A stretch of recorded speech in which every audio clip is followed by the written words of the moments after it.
നരേന്ദ്രമോദി അധികാരത്തിലെത്തിയ ശേഷം ഗൗതം അദാനിക്കും അദ്ദേഹത്തിന്റെ ബിസിനസ്സിനും ശുക്രനായിരുന്നു. അദാനി കാലെടുത്ത് വയ്ക്കുന്ന മേഖലകളിലെല്ലാം ലാഭകരമായ കരാറുകൾ, ചുളുവിലയ്ക്ക് വ്യവസായത്തിന് ആവശ്യമായ ഭൂമി, അങ്ങനെ ആനുകൂല്യങ്ങൾ അനവധിയായിരുന്നു. അടുത്തിടെയാണ് പ്രതിവർഷം ₹1 വാടക മാത്രം വാങ്ങിക്കൊണ്ട് ബീഹാർ സർക്കാർ 1050 ഏക്കർ ഭൂമി അദാനി ഗ്രൂപ്പിന് 33 വർഷത്തേക്ക് ലീസിന് നൽകിയെന്ന വാർത്ത പുറത്തു വന്നത്. ആ പട്ടിക പരിശോധിച്ചാൽ ഇതുപോലെ നിരവധിയുണ്ട് അദാനിക്ക് ലഭിച്ചിട്ടുള്ള ആനുകൂല്യങ്ങളുടെ കണക്ക്. അതിലേക്കാണ് 1400 കോടി രൂപയുടെ വണ്ടിക്കൂലി എന്ന വിചിത്ര കണക്ക് കൂടി എഴുതി ചേർക്കപ്പെടുന്നത്.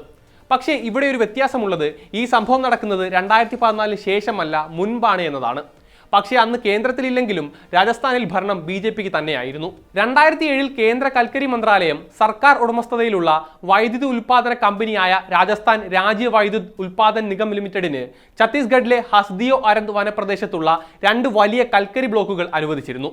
ഏകദേശം 450 ദശലക്ഷം ടണ്ണിലധികം കൽക്കരി ശേഖരമായിരുന്നു പാർസ ഈസ്റ്റ്, കെൻഡെ ബസാൻ എന്നീ ബ്ലോക്കുകളിൽ ഉണ്ടായിരുന്നത്.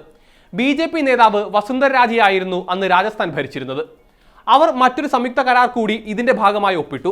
കൽക്കരി ഖനനം ചെയ്ത് ഛത്തീസ്ഗഡിൽ നിന്ന് രാജസ്ഥാനിലെ പവർ പ്ലാന്റുകളിലേക്ക് എത്തിക്കാൻ അദാനി എന്റർപ്രൈസസിന് മേൽക്കൈയുള്ള ഒരു സംയുക്ത സംരംഭ കരാറായിരുന്നു അത്.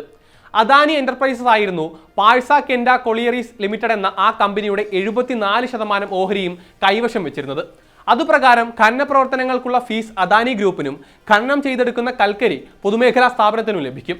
രാജ്യത്ത് തന്നെ താരതമ്യേന പുതിയ തരത്തിലുള്ള ഒരു ക്രമീകരണമായിരുന്നു മൈൻ ഡെവലപ്പർ ആൻഡ് ഓപ്പറേറ്റർ എന്നറിയപ്പെട്ടിരുന്ന ആ സംയുക്ത കരാർ.